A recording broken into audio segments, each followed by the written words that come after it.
है जगह कि इस बाबा के नीचे जो भी खजाना है वो हमारा होगा।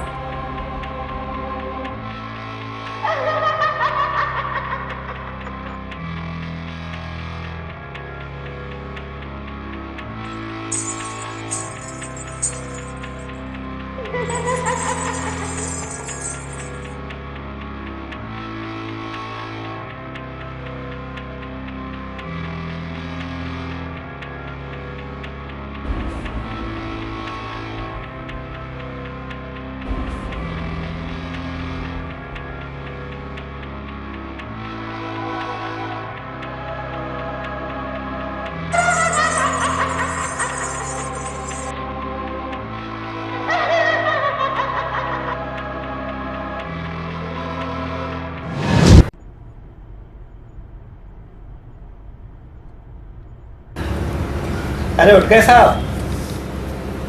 अरे भैरव सिंह, ये माधोपुर अब कितनी दूर है? साहब 1.5-2 घंटा लगेगा। बस थोड़ा दूर आगे मेरा गांव आएगा। मैं सोच रहा हूँ थोड़ा देर रुक के बीवी बच्चों को मिल लूँ, चलेगा क्या साहब? हाँ ठीक है। यहाँ कहीं रुकने के लिए जगह? अरे साहब वहाँ आगे एक बावड़ी है, मैं वहाँ रखता हूँ, आप वहाँ थोड़ा घूम लो। उसके बाद मैं जोर बच्चों को मिल के आता हूँ, फिर अपने चलेंगे वापस।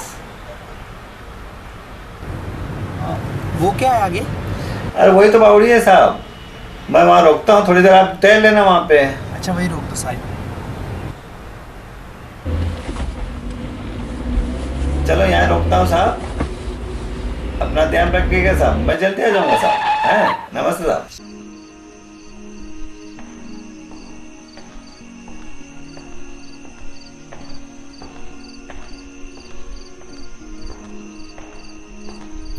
वाह क्या शानदार बावड़ी है ये। इतना शानदार आर्किटेक्चर है यहाँ का। ये दरवाजे, इसके आर्चेस, और पता नहीं क्यों ऐसा लगता है यहाँ मैं पहले कभी आ चुका हूँ। इस जगह से मेरा पहले कोई नाता है। इस जगह को मैं बरसों से सपनों में देख रहा हूँ। पता नहीं इसका मेरे पिछले जन्म से नाता है या क्या। आवाजें सुनाई देती है। 4 गेट है यहाँ पे। वाह, चलो किसी से पूछते हैं आखिर क्या राज है इस बावड़ी का। अरे कहाँ बेटा, वही घुटनों का दर्द अभी कम नहीं हुआ, दवा तो ले रहे हैं, अभी क्या बताऊं। अच्छा कोई आ रहा है, अभी रखता हूँ। ठीक है बेटा, रखता हूँ। अरे वो काका। हाँ बेटा, कहाँ जा रहे हो? कहाँ, यहाँ कहाँ? काका यहाँ अंदर जा सकते हैं? वहाँ जाना अलाउड नहीं है बेटा, बिल्कुल अलाउड नहीं है। इतनी अच्छी जगह है, यहाँ से मुझे प्रेरणा मिलेगी लिखने के लिए। वो तो ठीक है। अच्छा ये बताओ, यहाँ पे कोई ऐसी जगह है जहाँ मैं एकांत में बैठ के फोटोग्राफी कर सकता हूँ? बेटा वहाँ अंदर जाना मना है, समझो। वहाँ पे अजीब व गरीब घटनाएं होती है। कैसी अजीब व गरीब घटनाएं काका? मैं जानना चाहता हूँ, मुझे बताइए प्लीज। वहाँ पे अजीब अजीब आवाजें आती हैं, इसलिए वहाँ जाना मना है। मेरे ख्याल से तुम्हारे लिए ठीक नहीं होगा, समझो, तुम्हारे लिए ठीक नहीं रहेगा। मुझे बताइए, मुझे भी जानना है। वहाँ लेकिन अगर जा रहे हो तो संभाल के जाना। पूरी कहानी बताइए चलिए। ठीक है बेटा, बताता हूँ। बताइए काका। वो वाली कहानी ऐसा बताते हैं लोग, ऐसा बताइए काका। हमारे बाप दादाओं से हमने सुना है। कहते हैं इस बावड़ी में माधोपुर का सारा खजाना तहखाने में रखा हुआ है। ये गेट देख रहे हो, यहाँ से ऐसे 4 गेट है। इसमें जो 3 नंबर वाला गेट है उसमें छुपा हुआ सारा खजाना। काफी लोगों ने कोशिश की कि वहाँ जाके खजाना निकाल के लाएं, लेकिन जब भी जाते वहाँ अजीब अजीब आवाजें सुनते लोग। शायद उन रानियों की आवाज मिलेगी। तुम इस जगह पे हमेशा के लिए रह जाओगी। रानी छोड़ो, मुझे दर्द हो रहा है। मैं तुम्हें श्राप देती हूँ। ना इस खजाने के पास जा पाएगा, ना तुम यहाँ से कभी मुक्त हो पाओगी। तुम्हें जिंदा नहीं छोड़ेंगे। नहीं, तुम्हें कभी नहीं मिलेगी। हम दोनों की आत्मा सदा यहाँ भटकते रहे। जो भी इंसान इस जगह पे आएगा उसे कभी भी सुकून, कभी भी मुक्ति प्राप्त नहीं। छोड़ो मुझे। सदैव हम यही होके रह गए कि आप इस राज्य को उसका उत्तराधिकारी देने वाले हो। बहुत पुरानी बात है। यहाँ से 100 कोस दूर माधोपुर गांव है। सूर्य प्रताप सिंह नाम के राजा रहते थे। बहुत पहले की बात है। उनकी 2 रानियां भी थी। पहली थी रानी दुर्गामती, बहुत खूबसूरत, और उन्हें संगीत और नृत्य में बड़ी रुचि थी। दूसरी थी रानी प्रियंवदा, देवगढ़ की राजकुमारी थी, बड़ी खूबसूरत और कहते हैं बड़े कोमल हृदय की थी और बड़ी दान धर्म करने वाली। रानी प्रियंवदा और रानी दुर्गामती हंसते खेलते इस बावड़ी पे समय बिताते थे और दोनों एक दूसरे के साथ बहनों जैसा रहते थे। धीरे धीरे वक्त बीतता गया, मगर फिर एक दिन पता चला कि रानी प्रियंवदा को सारे राज्य का खजाना मिलने वाला था, क्योंकि वो इस राज्य को एक राजकुमार देने वाली थी। इससे दोनों में अनबन हो गई और फिर वो मनहूस दिन आ गया जब रानी दुर्गामती ने रानी प्रियंवदा को यहाँ बुलाया और फिर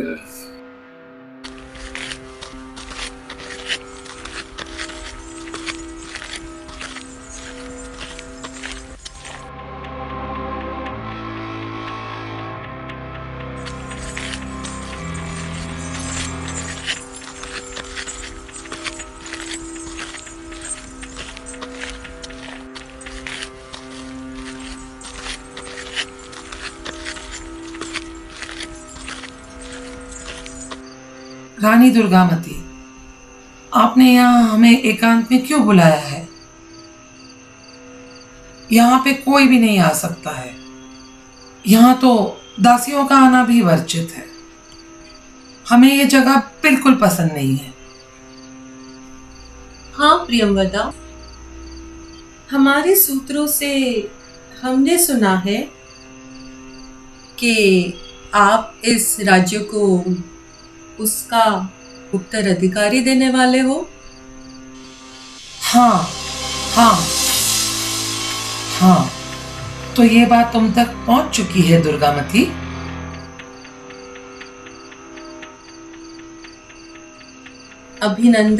अभिनंदन, तुम तो इस राज्य को वंशित देने वाली हो।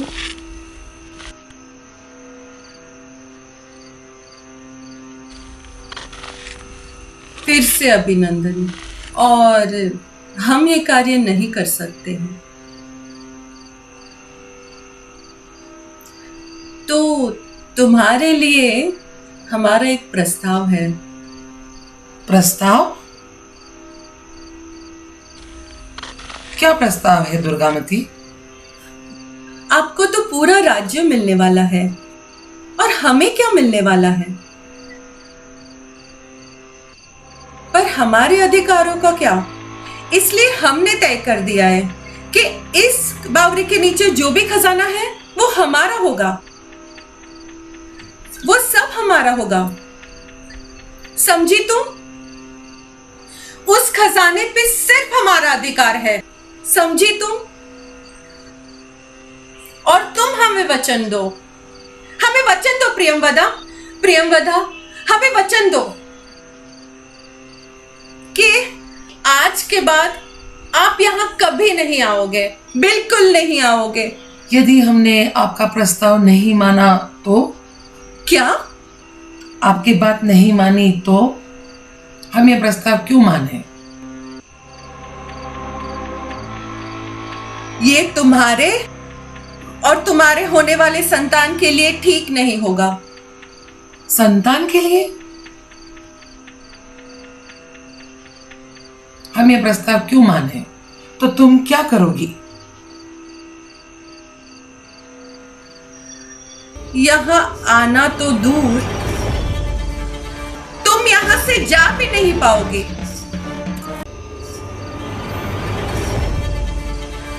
हम तुम्हें नहीं छोड़ेंगे।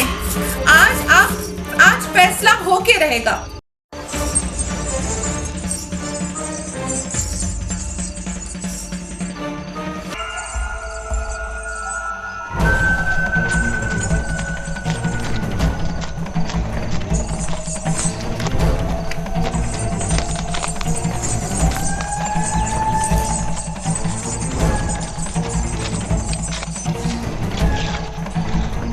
रुक जा प्रेमदा।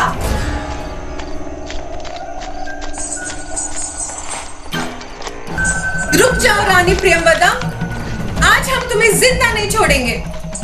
रुक जाओ।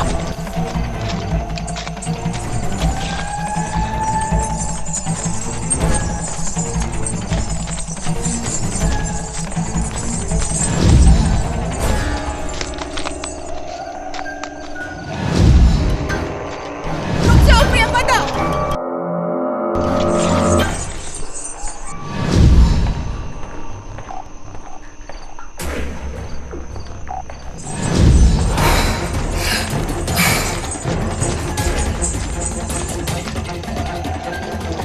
रुक जाओ प्रियंवदा, आज हम तुम्हारे प्राण ले लेंगे।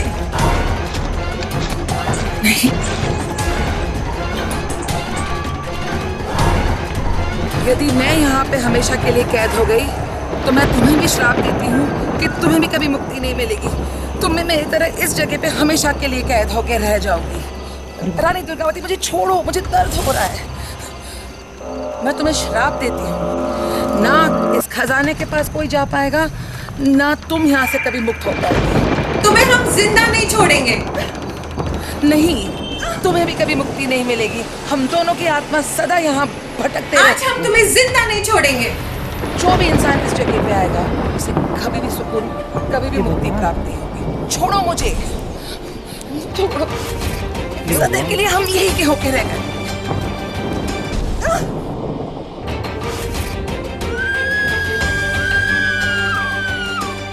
क्या कर रहे हैं ये लोग? हे भगवान,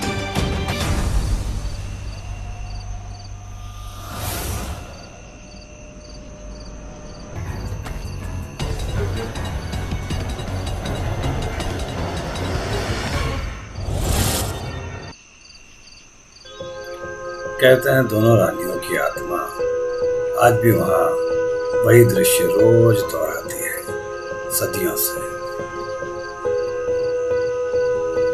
अरे यहाँ तो कुछ भी नहीं है। अरे दुपट्टा, अरे ये भी गायब हो गया।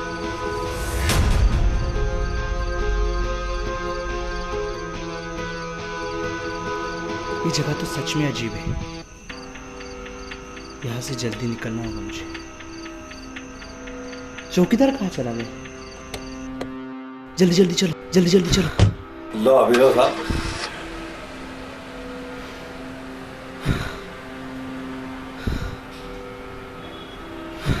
क्या हुआ साहब? इतना टेंशन में क्यों दिख रहे हो साहब? क्या हुआ? अरे भैरव सिंह, ये चौकीदार कहाँ चला गया था? जब मैं वापस आया तो वो नहीं था वहाँ पे। चौकीदार? अरे वो क्या नाम है उसका, बहादुर? अरे साहब, पहले जमाने में वो गाइड हुआ करते थे। उसके बाप दादा भी यहाँ पर गाइड हुआ करते थे। बस कहानियाँ बनाते रहते हैं। कहीं आपको कोई कहानी तो नहीं बताई उसने? हाँ हाँ, कहानी तो बताया, लेकिन वो सच नहीं थी क्या? अरे नहीं साहब, मनगढ़ंत कहानियाँ बनाते रहता है। मनगढ़ंत कहानी? वो कुएं में ऐसा था, वैसा हुआ, ऐसा हुआ। उसकी बात छोड़ो साहब, चलो अभी फटाफट 1.5 घंटे में आपको माधोपुर पहुंचा देता हूँ। अभी जो मैंने देखा, कहीं वो मेरे मन का वहम तो नहीं था, या फिर वो कुआं मुझे अपनी कहानी बता रहा था। अच्छा ठीक है भैरव सिंह, चलो माधवपुर चलते हैं। अभी लो साहब, अभी पहुंचा दो माधवपुर। एक नई कहानी लिखते हैं। अरे साहब, वहाँ माधवपुर का ना महल बड़ा प्रसिद्ध है। अभी वहीं पहले चलते हैं और एक नई कहानी आप लिखना वहाँ पे। तेरी इस जबान का मैं क्या सिपाहियों, काट दो इसकी जबान। सिपाहियों, इसे बंदी बना दो। ले जाओ इसे सिपाहियों और डाल दो इसे तहखाने।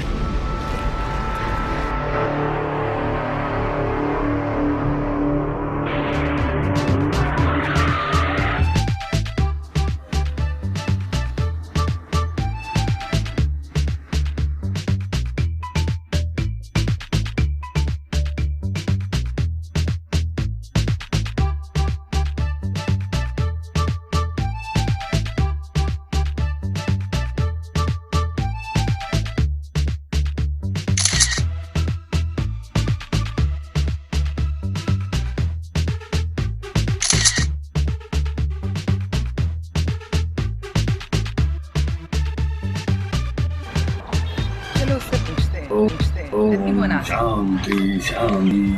प्रणाम पंडित जी। प्रणाम प्रणाम। पंडित जी, ये कौन सी जगह है?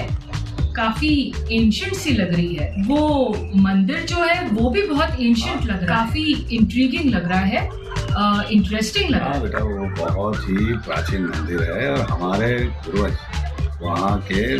मुझे ऐसा लग रहा है मैं पहले कभी यहाँ आई हूँ। It's a very strange feeling, पर मैं कभी यहाँ आई नहीं। अगर तुम्हें ऐसा लग रहा है कि तुम यहाँ आई हो तो जरूर आई होगी। नहीं पंडित जी, मैं यहाँ कभी भी नहीं आई हूँ। बचपन में तो मैं तो कभी भी नहीं आई हूँ। किसने कहा है कि तुम इसी जन्म में आए हो? क्या मतलब? मतलब तुम शायद पिछले जन्म में भी आए हो। नहीं पंडित जी, मैं ये सब चीजों में बिलीव नहीं करती हूँ। I don't believe in all this.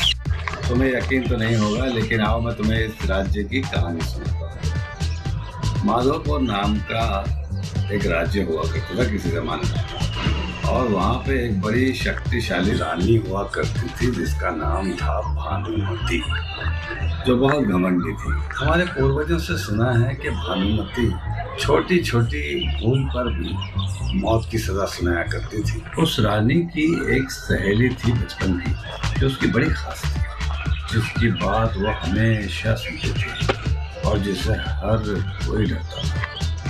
उसका नाम था चंदेरी। चंदेरी था क्या? नहीं, मैं ये सब चीजों में बिल्कुल बिलीव नहीं करती, बिल्कुल नहीं मानती। एक समय की बात है जब अष्टमी की पूजा थी और रानी भानुमति ने महायज्ञ करवाया था। और राजपुरोहित जी, आज अष्टमी की पूजा बहुत अच्छे से संपन्न हुई। हमने जो प्रसाद भिजवाया है वो आप प्रजा में बंटवा दीजिए। अवश्य अवश्य। राजपुरोहित जी नमस्कार।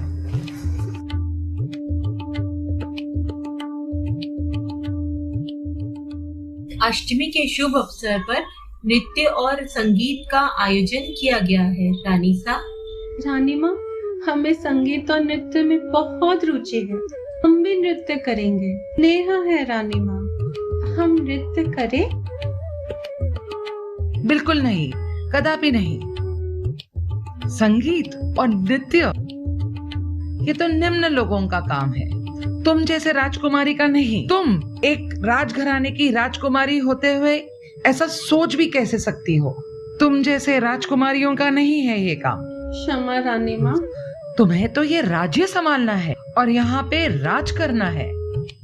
खबरदार, जो तुम्हारे मन में ऐसे विचार कभी आए तो।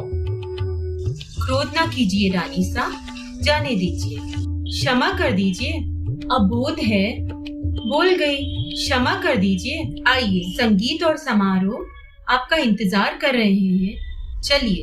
और इससे पहले कि वे समारोह पहुंचते, इसी झील के किनारे दो परदेसी कलाकार आए, अमरसेन और मनस्वी, जो अपने संगीत और नृत्य की कला दिखाने लगे। आ, आ,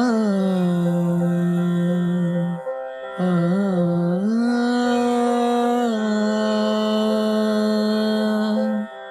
आज फिर बरसा हर दिशा, देखो ये बदरा बदरा, आज फिर बरसा हर दिशा, देखो ये बदरा बदरा, आज फिर बिखरा गोरिया, नैनों का कजरा कजरा, आज फिर बिखरा गोरिया, नैनों का कजरा कजरा, छीन लिया तूने मोरी नैनों से निदरा निदरा, छीन लिया तूने मोरी नैनों से निदरा निदरा, आज फिर बरसा हर दिशा, देखो ये बदरा बदरा, देखो ये बदरा बदरा। अष्टमी की पूजा समाप्त करके जब रानी भानुमति बाहर आई तो उसने इन कलाकारों की आवाज सुनी। कितना मधुर संगीत है, पर ये तो हमारे राज्य के नहीं लगते हैं। बंजारे लगते हैं, बाहर देश से आए हैं रानी सा। अच्छा, हाँ, लगता तो है। यह संगीत हमें सुनना है रानी माँ। रानी माँ, हमें ये संगीत सुनना है। नहीं बेटा, मान जाइए ना रानी माँ। नहीं नहीं, हम आपको आग्रह कर रहे हैं। नहीं बेटा। रानी माँ, क्या आप हमारी बात नहीं मानेंगे? अच्छा ठीक है, आमंत्रित करो उन्हें। राजमहल में रानी सा? नहीं नहीं नहीं, वो उसके योग्य बिल्कुल भी नहीं है। कलाकार तो महान होते हैं रानी माँ, उनका अनादर ना कीजिए। किसी का अनादर करना आपको शोभा नहीं देता रानी माँ। आप उन्हें हमारे विश्राम कक्ष में आमंत्रित कीजिए। जी रानी सा। हाँ, और आप हमारे साथ चलिए। जी रानी माँ। तो इस तरह रानी भानुमति ने उन्हें आमंत्रित किया अपने विश्राम कक्ष में, उन्हें अपनी कला दिखाने के लिए। जैसे ही संगीत समाप्त हुआ, अमरसेन और मनस्वी को पुरस्कार भी मिला, पर उन्हें इस बात का जरा भी ज्ञान नहीं था कि अब यहाँ से उनकी जिंदगी बदलने वाली है। वहाँ सूर्य नंदिनी, जिसे संगीत और नृत्य में बहुत रुचि थी, उसने इनका गाना सुना, नृत्य देखा और उसने फैसला किया कि क्यों ना रानी भानुमति से छुपकर संगीत और नृत्य सीखा जाए। मनस्वी, ये रहा तुम्हारा पुरस्कार। धन्यवाद राजकुमारी जी। पर तुम हमारा एक काम करोगी? जी बोलिए। हम प्रतीक्षा करेंगे। ठीक है। अमरसेन, राजकुमारी जी आपसे मिलना चाहती है। सच? अरे, आप यहाँ राजकुमारी जी? हाँ अमरसेन, हम आपसे ही मिलने आए थे। आपने हमें मोह लिया, आपकी आवाज हमारे आत्मा में बस गई। धन्यवाद राजकुमारी जी। अत्यंत मधुर है आपका संगीत, हमें प्रसन्नता हुई। हमारी सुंदरता पे कोई रचना सुनाइए, कुछ गा के सुनाइए। अमरसेन के संगीत से राजकुमारी सूर्य नंदिनी सपनों की दुनिया में पहुंच गई। अति सुंदर। धन्यवाद राजकुमारी जी। इसे स्वीकार कीजिए, यह पुष्प हमारे स्नेह का प्रतीक है। पर राजकुमारी जी, आपका और मेरा क्या मेल? आप ठहरी सुंदर इस बड़े राज्य की राजकुमारी और मैं छोटा सा मामूली गायक। कोई कलाकार मामूली नहीं होता, जिसके गले में माँ सरस्वती का आशीर्वाद होता है। राजकुमारी सूर्य नंदिनी के न मिलने पर चंदेरी उसे खोजने लगी। मनस्वी, राजकुमारी कहाँ है? राजकुमारी जी, बातें ना बनाओ, हमें बताओ राजकुमारी कहाँ है? शीघ्र बताओ, वरना परिणाम अच्छा ना होगा। ये तुम्हारे लिए अच्छा ना होगा, समझे तुम? नहीं नहीं, आइए आइए आइए, चलो। राजकुमारी सूर्य नंदिनी और अमरसेन इसी झील के किनारे मिल रहे थे तो वहां पहुंच गई चंदेरी और उसने उन दोनों को पकड़ लिया। हमें बहुत प्रसन्नता हुई, हम तुम्हारा आभार मानते हैं। अमरसेन राजकुमारी के साथ क्या कर रहा है? सेन, तुम्हारा मन बहुत सुंदर है, जैसे कि तुम्हारा संगीत। राजकुमारी जी, आपसे सुंदर इस संसार में कोई नहीं होगा। सच अमरसेन? अमरसेन, तुम्हारा संगीत बहुत सुंदर है, क्या तुम मुझे संगीत सिखाओगे? क्यों नहीं राजकुमारी जी, ये तो मेरा सौभाग्य होगा। मैं जरूर आपको संगीत सिखाऊंगा। सच अमरसेन? क्या उसकी ये हिम्मत? राजकुमारी का हाथ पकड़ रहा है। अभी रानी साहब को बताती हूँ। फिर हुआ वही जिसका डर था। उसने जाकर ये बात रानी भानुमती को बताई। कहाँ थी चंदेरी और क्या समाचार है? तुम्हें मालूम है ना कि तुम्हें राजनंदिनी का ख्याल रखना है और उसको नजर भी रखनी है। रानी साहब, मैं एक बहुत ही दिलचस्प खबर लाई हूँ। अच्छा, तो बताइए। रानी साहब ने बहुत ही ज्यादा मुझे तो एक संदेश दूँ। चंदेरी, अगर तुमने जरा भी विलंब किया तो हमारे क्रोध की ज्वाला जरूर तुम्हें जला के राख कर देगी। किसी के कदम प्रेम की डगर पर चल पड़े हैं रानी साहब,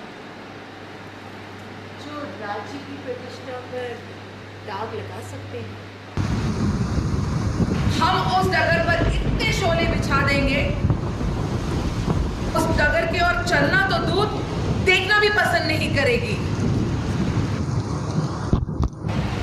इस राज्य की प्रतिष्ठा पर ग्रहण लग सकता है रानी साहब। इस राज्य की प्रतिष्ठा के ऊपर कुछ भी नहीं, स्वयं हम भी नहीं। इसीलिए सर्वप्रथम हमने आपको सूचित किया रानी साहब, इस राज्य की प्रतिष्ठा के लिए। जब हम विवाह कर इस राज्य में आए थे तो हम तुझको अपने साथ लेकर आए थे। तू हमारी सबसे करीबी है, हम स्वयं से भी ज्यादा तुझ पर भरोसा करते हैं। ओ चंदेरी, तूने ये क्या कह दिया? चंदेरी, तू जानती नहीं कि तूने क्या दुस्साहस किया है। तब तो अपने हृदय को कठोर कर लीजिए रानी साहब, क्योंकि ये दुस्साहस आपका तिलक कर रहा है। खामोश!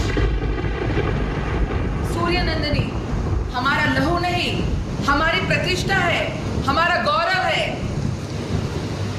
चंदेरी, तू जानती भी नहीं है कि हम तेरे साथ क्या कर सकते हैं। तुझे कोई कल्पना नहीं है इस बात।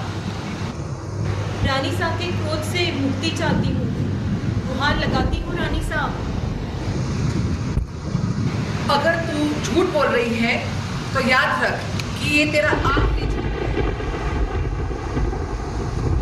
और अगर ये बात सत्य हुई तो रानी साहब, तो हमें हमारे प्रतिष्ठा की सौगंध, इन्हीं हाथों से अपनी कोह उजाड़ देंगे। इतने कठोर मत बनिए रानी साहब, क्रोध न करिए रानी साहब। दूसरे के अपराध का दंड स्वयं को क्यों दोगे रानी साहब? सूर्य नंदिनी, आपको तो आपकी प्रतिष्ठा की कोई चिंता नहीं है, पर हमें तो आपकी प्रतिष्ठा की चिंता है और हमेशा रहेगी। आप कहाँ जा रहे हो? अगर हम कहें हम अमरसेन से मिलने जा रहे हैं तो आपकी जो चिंता हमारे लिए है वो क्रोध में जल के राख हो जाएगी।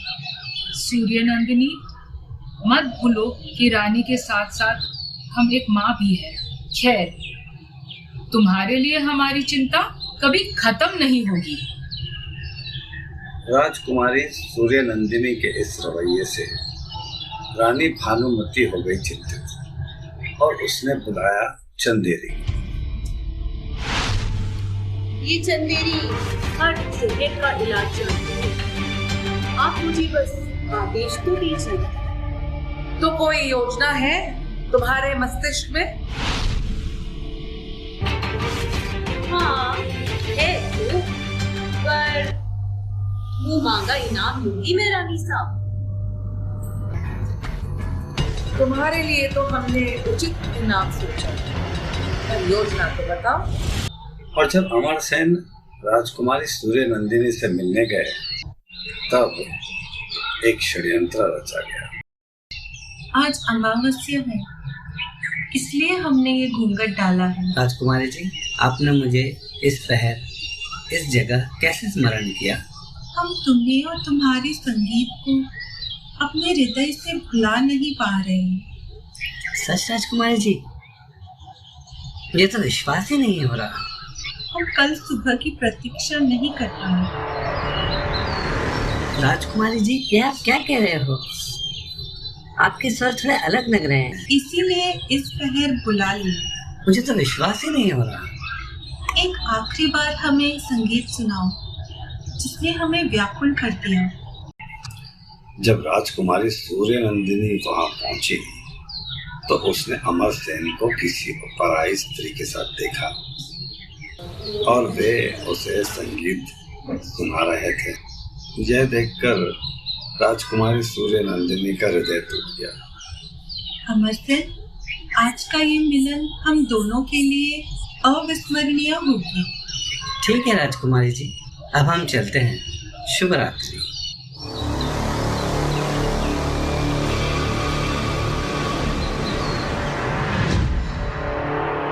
क्या तुम ये कर सकती हो? क्या ये मुमकिन है?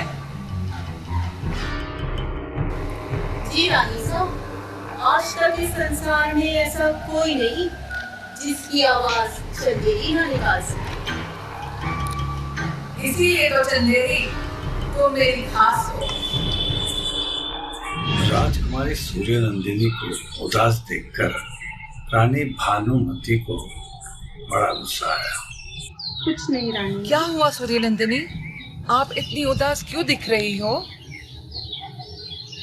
रानी माँ, अमरसेन ने हमें पीड़ा पहुंचाई है, हमारे हृदय को दुख दिया है, अपराध किया है।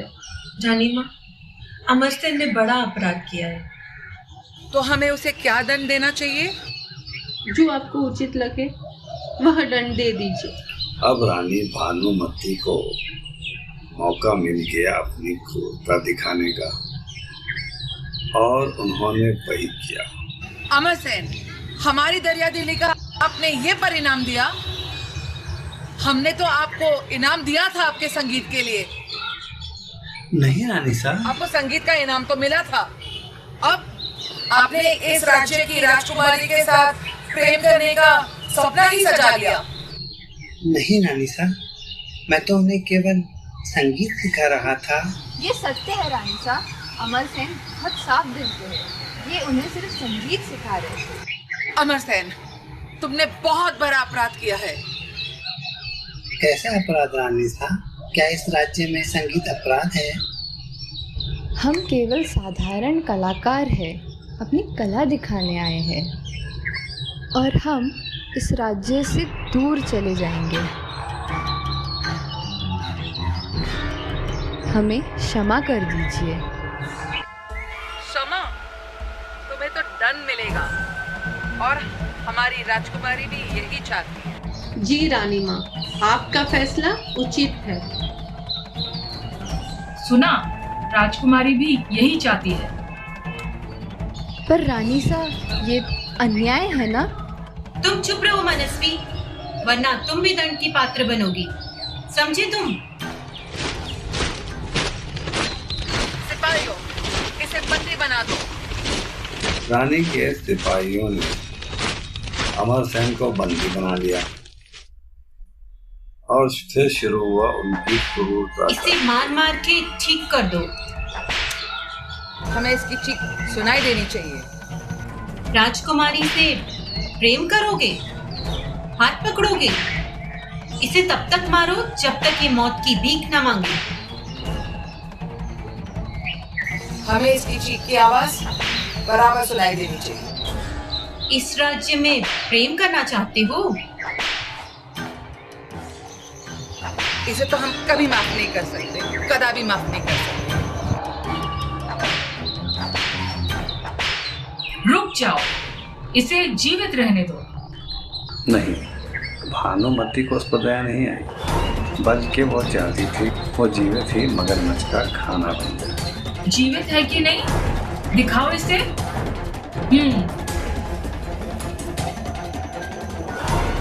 इसे मगरमच्छों के आगे फिकवा दीजिए रानी साहब। हमारी राजकुमारी के साथ प्यार करने की जरूरत की है, इसे तो हम कभी माफ नहीं कर सकते। इसे फेंक दो, इसका यही दंड है। ये जिंदा ही मगरमच्छ का खाना बन जाए। फेंक दो इसे पानी में, मगरमच्छ इसका इंतजार कर रहे हैं। इसकी लाश भी नहीं मिलनी चाहिए। फेंक दो इसे मगरमच्छ के सामने।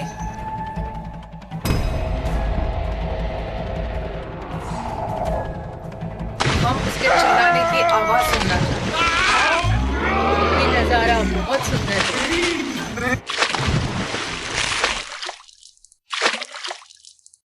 अब बारी थी चंदेरी को उसका इनाम देने की। आपके रास्ते का कांटा तो अब हट चुका है। अब वक्त है हमारे इनाम का। हाँ चंदेरी, इनाम तो तुम्हें जरूर मिलेगा। हमारी बेटी के दिल में वहम तो तुमने जरूर लगाया है, पर तुम्हारे दिल में भी एक वहम है कि तुम्हें इनाम मिलेगा। कैसा वहम रानी साहब? क्या तुम्हें लगता है कि इतना बड़ा राज जानते हुए हम तुम्हें जिंदा छोड़ेंगे?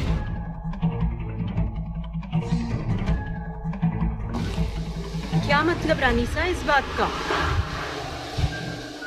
मतलब ये कि हम तुम्हें तुम्हारी जिंदगी इनाम में दे रहे हैं। पर तेरी इस बदतमीज जबान का मैं क्या करूं? इस बदतमीज जबान को हम कैसे छोड़ें? सिपाहियों, इसे अभी पकड़ो, काट दो इसकी जबान और डाल दो इसको तहखाने में हमेशा के लिए। मुझे माफ कर दो रानी साहब, मुझे माफ कर दो। ताकि अपनी पूरी जिंदगी वो वहीं बिताए। ले जाओ इसे सिपाहियों। नहीं नहीं, मैंने डाल दो उसे तहखाने। रानी साहब नहीं।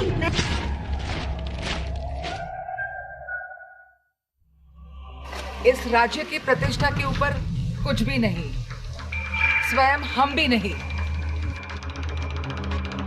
इस राज्य में प्रेम करना तो दूर, प्रेम का वहम रखना भी मना है। कहते हैं हमारे पिछले जन्म के दोष इस जन्म में हमारे सामने आते हैं। उस मंदिर के पीछे एक तहखाना है, कहते हैं चंदेरी की आत्मा अभी भी वहीं घूम रही है। अच्छा, अब हम चलते हैं, हमारी पूजा का वक्त हो गया है। नमस्कार। पता नहीं क्या सच हो सकता है। फैसिनेटिंग स्टोरी थी। पंडित जी ने भी क्या बताया? क्या ये सच्चाई हो सकती है उसमें?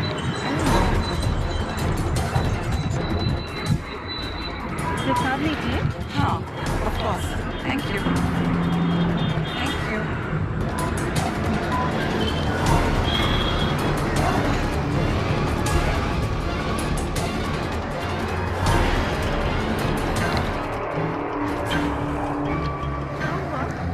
कहते हैं हमारे पिछले जन्म के दोष इस जन्म में हमारे सामने आते हैं। उस मंदिर के पीछे एक तहखाना है, कहते हैं चंदेरी की आत्मा अभी भी वहीं पर है। अगर हम किसी की अकाल मृत्यु का कारण बनते हैं या किसी के साथ अन्याय करते हैं तो वो व्यक्ति हमें कोई ना कोई जन्म में जरूर ऐसे अनुभवी हो सकता है।